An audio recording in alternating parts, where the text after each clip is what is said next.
AP అభివృద్ధికి పూర్తిగా సహకరిస్తామని కేంద్రం హామీ ఇచ్చిందని చంద్రబాబు అన్నారు. రాష్ట్రాన్ని నిలబెట్టే బాధ్యత ప్రజలు తమకు అప్పగించారని తెలిపారు.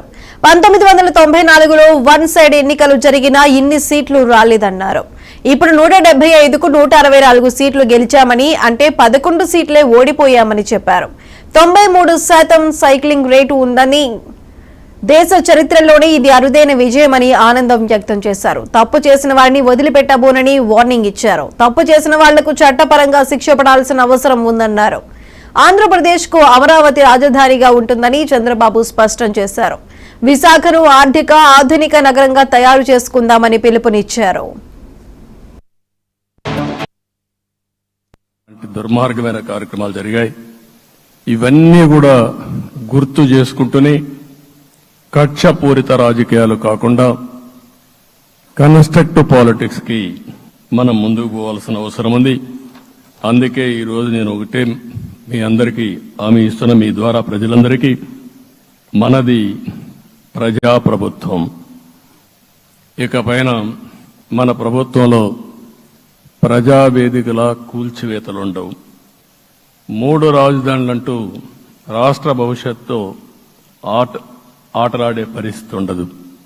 మన రాజధాని అమరావతి, అమరావతి రాజధాని. విశాఖపట్నం ఆర్థిక రాజధానిగా, ఒక ప్రత్యేకమైన సిటీగా, ఆధునికమైన నగరంగా తయారు చేసుకుందాం. దాన్ని ఎప్పుడు కూడా నేను కంబైన్డ్ ఆంధ్రప్రదేశ్ గుర్తుపెట్టుకున్నాను. విశాఖపట్నం అటు జనసేనకు, తెలుగుదేశానికి, బీజేపీకి ముగ్గురు కూడా చాలా ముఖ్యమైన నగరం ఇది. ఎందుకు నేను ఈ మాట అంటున్నానంటే, లాస్ట్ ఎలక్షన్లో 2014లో హరిబాబు అక్కడ ఎంపీగా గెలిచారు.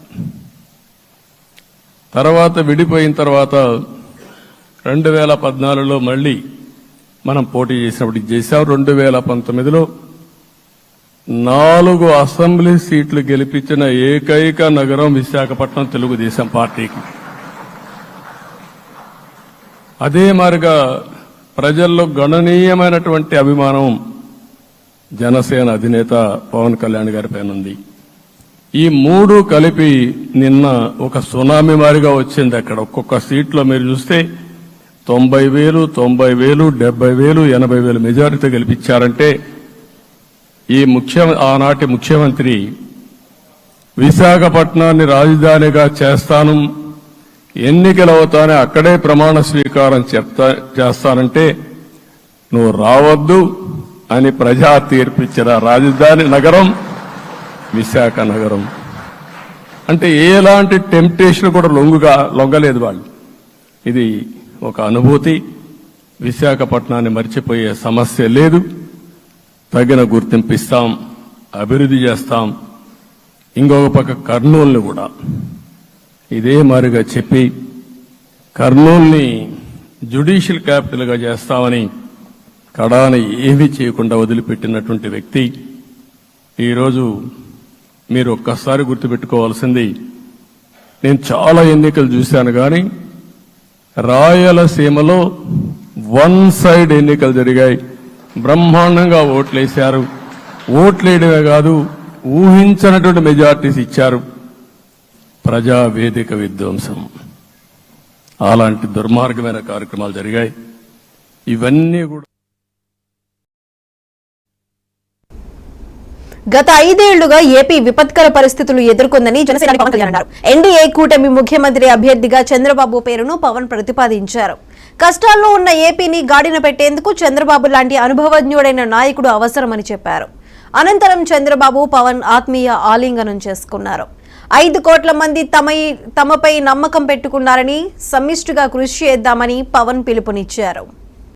దశాబ్ద కాలంలో రాష్ట్ర విభజన జరిగినప్పటి నుంచి ఆంధ్ర రాష్ట్ర ప్రజలు నలిగిపోతున్నారు.